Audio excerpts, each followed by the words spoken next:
तू कुछ नहीं कर सकता। मैं कुछ नहीं कर सकता, मैं कुछ नहीं कर सकता। मैं बता दो मैं क्या कर सकता हूँ। मैं ना क्या कर सकता हूँ यार, उसकी हड्डी पसली तोड़ के, दांत तोड़ के उसको लंगड़ा बनाकर दिखा, अगर एक बाप की औलाद। पिछली वीडियो में हो गई थी डे 2 तक की बात, तो चलिए डे 3 से शुरू करते हैं। डे 3 आते ही रनआउट का डायरेक्ट मौका बना रूट के आगे, पर जडेजा ने मिस कर दिया। रूट बचा और रूट चला सीधा अपनी 67 टेस्ट 50 बनाने, और सिर्फ 50 पे ही नहीं रुका, पहले जैक कैलिस और फिर रिकी पॉन्टिंग दोनों का रिकॉर्ड तोड़ दिया भाई ने। अब टेस्ट क्रिकेट के सेकंड हाईएस्ट रन गेटर बन गए जो रूट, 13,409 रन। अब सिर्फ बट तेंदुलकर ऊपर है। अरे कौन है भाई, तू क्या दुश्मनी है तेरी मुझसे? किसके इशारे पे काम कर रही है तू? हाँ? क्या बिगड़ा है मैंने तेरा? और एक तरफ केस चल रहा था वॉशिंगटन सुंदर के बॉलिंग चांस का, 68 ओवर तक ओवर ही नहीं दिया भाई को, लगता है सिर्फ पेज गर्म करने के लिए रखा था। और दूसरी तरफ रूट और पोप दोनों ने लगा रखा था टेंट, कैंपिंग मोड ऑन, और ऊपर से ध्रुव जुरेल ने भी छोड़ दिया कैच पोप का। रसूल खम्बोज की मेहनत गई पानी में। लंच तक इंडिया के लिए एक भी विकेट नहीं। इंग्लैंड ने डाल दिया 332 रन 2 विकेट के नुकसान में स्कोर बोर्ड पे। देखो ये मार नहीं थी तो? ये तो हमारे लिए खेल था। ये खेल था, मार तो अब पड़ेगी। लेकिन भाई लंच के बाद खाना डाइजेस्ट होते ही वॉशिंगटन ने पोप को निपटाया 71 पे, और फिर नंबर था ब्रुक का। अरे गिल भाई पिछले मैच में ही 4 विकेट लेके गया था वो, पहले ओवर दे देते तो ये दुर्दशा नहीं होती इंडिया की। और फिर नई बॉल के साथ सिराज ने डाली एक ऐसी मिसाइल, बेन स्टोक्स की बॉल ही सीधा सुझा दी। तीन एकदम ड्रामेटिक। स्टोक्स ने गेम छोड़ा रिटायर्ड होके, बीच में रूट ने कर दिया अपना 38 test 100, back to back test 100, और कर दी कुमार संगकारा की बराबरी। और टी तक स्कोर था 433 for 4। England rock solid position में। रूट और स्टोक्स के बीच 144 रन की डेंजरस पार्टनरशिप थी, पर अब स्टोक्स बाहर जा चुके थे तो इंडिया को मिला एक नई होप। और भाई साहब जैसे ही लगा रूट 200 पे जाएंगे, जडेजा ने 150 पर ही उसकी बुकिंग कैंसिल कर दी। और क्या स्टंपिंग किया ध्रुव जुरेल ने। तो पनिशमेंट मैं दूंगा। रुक एक मिनट, ये तुम्हारा काम नहीं है। फिर इसे साहब बिगड़ा बुढ़बा के दिमाग का इलाज मैं करूंगा। नहीं, ये मेरा शिकार है। अनु से मैं छटाऊंगा नहीं। जेठालाल भैया चीटिंग है। तुमने बोला था कि मैं तुम्हारा शिकार हूँ। मैं इसका शिकार हूँ।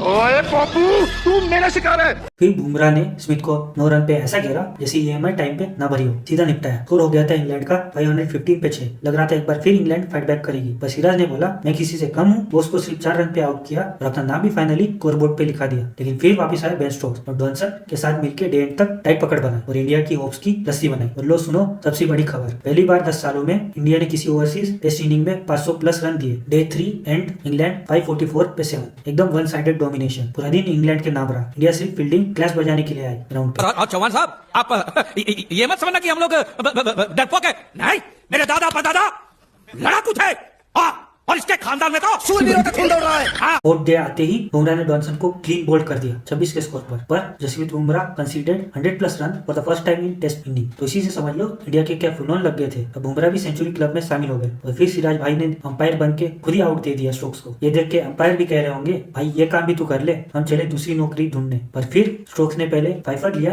और अब सेंचुरी मारी, और साथ ही अपने टेस्ट करियर के 7000 रन भी कंप्लीट कर दिए। माइंड को ऐसा ट्रेन किया था कि दोनों हाथों से एक साथ लिख सकते थे। सेंचुरी मारते ही इसका बीस्ट मोड ऑन हो गया, अंदर का जानवर जाग गया। हर ओवर में बाउंड्री से कम में मान ही नहीं रहा था, लेकिन जडेजा ने लात मार के स्टोक्स को 141 पे रोक दिया। फिर एक ओवर दर दिया इंडिया को काश ने 47 रन मार के, तो उससे भी छुटकारा दिलाया जडेजा ने। और आखिरकार इंग्लैंड 669 पे ऑल आउट हो गया और इंग्लैंड को मिली 311 की बड़ी लीड और जडेजा को मिले 4 important wicket. India considered 600 plus run for the first time since 2014 Wellington test. जीतने का तो आप सपना भी मत देखना, पर अगर मैच बचाना है पूरा 5 सेशन बैटिंग करनी होगी बिना पॉपकॉर्न ब्रेक के। पर जैसे ही इंडिया की बैटिंग आती है आसमान ओवरकास्ट हो जाता है, और जैसे ही इंग्लैंड की आती है बैटिंग सूरज निकल जाता है। लगता है इंग्लैंड वालों ने मौसम से भी सेटिंग कर रखी हो। और आते ही वोक्स ने यशस्वी को डक पे निपटाया और अगली बॉल पे साई सुदर्शन भी गया। Woakes on hat trick.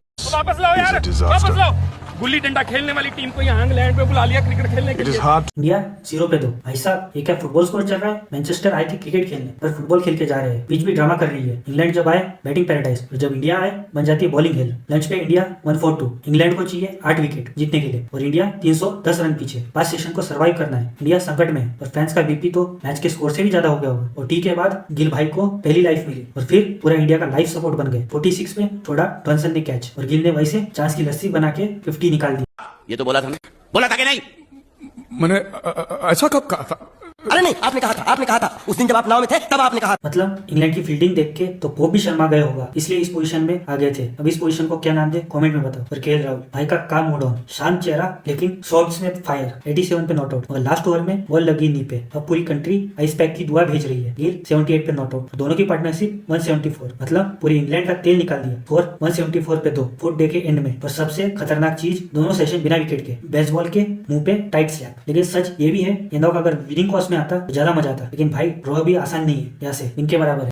और आज खेल खत्म होने तक हम दोनों को ही डटे रहना है। चलो भाई।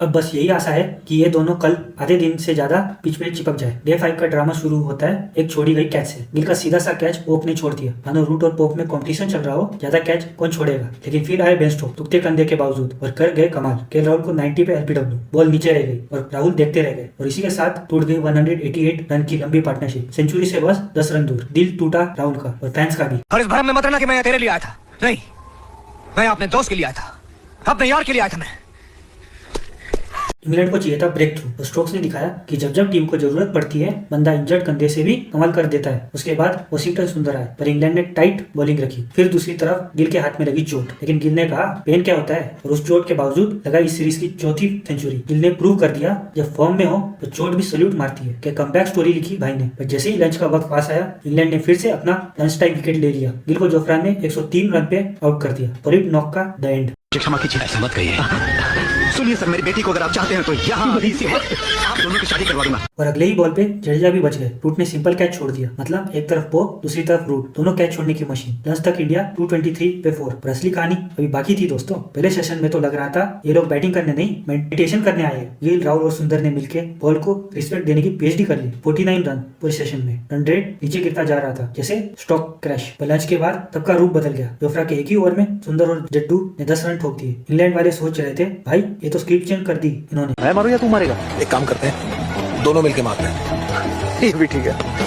और फिर आई जडेजा की नोबल वाली रिडेम्पशन स्टोरी। एक तो अंपायर्स कॉल से बचे, रिव्यू भी नहीं था इंग्लैंड के पास और फिर पता चला बॉल तो नो बॉल थी रे बाबा। इंग्लैंड वाले सर पकड़ के बैठ गए। फिर सुंदर ने टी से पहले लगाई एक अति सुंदर 50 और भाई साहब जडेजा ने भी स्कोर निकाल ही दिया। इस सीरीज की उनकी 5वीं 50 और इस बार फाइनली तलवार निकालने का चांस मिल गया। टी तक इंडिया का स्कोर था 322 पे 4 और सेशन गया बिना किसी विकेट के। इंडिया को मिली छोटी सी लेकिन वैल्यूबल 11 रन की लीड। पहुंच गए यार, पहुंच गए।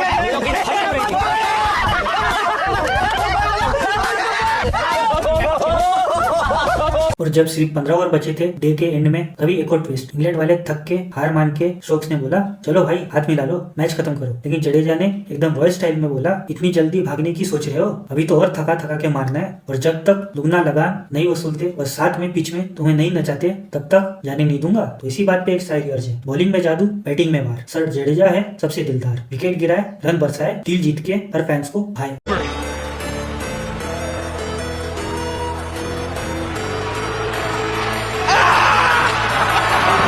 और भाई जडेजा का मूड देख के स्टोक्स ने भी ब्रुक को ओवर दे दिया और कहा ले भाई तू ही कुछ कर ले। फिर क्या, जडेजा ने लगाई अपनी शानदार 6th टेस्ट सेंचुरी और दूसरी तरफ वॉशिंगटन सुंदर ने भी ठोक दिया अपनी पहली सेंचुरी। दोनों के बीच जबरदस्त 203 की पार्टनरशिप। पूरा दिन आउट ही नहीं हुए और इंग्लैंड का दिमाग घुमा दिया। और जब दोनों ने सेंचुरी मार के इंग्लैंड का दिमाग घुमाया तब जाके मैच ऑफिशियली ड्रॉ हुआ। इंडिया 425 पे 4, जडेजा एंड सुंदर नॉट आउट। तो आज के लिए इस वीडियो में इतना ही। वीडियो अच्छी लगी हो तो लाइक करो, शेयर करो और चैनल को सब्सक्राइब करो। तो मिलते हैं अगले वीडियो में।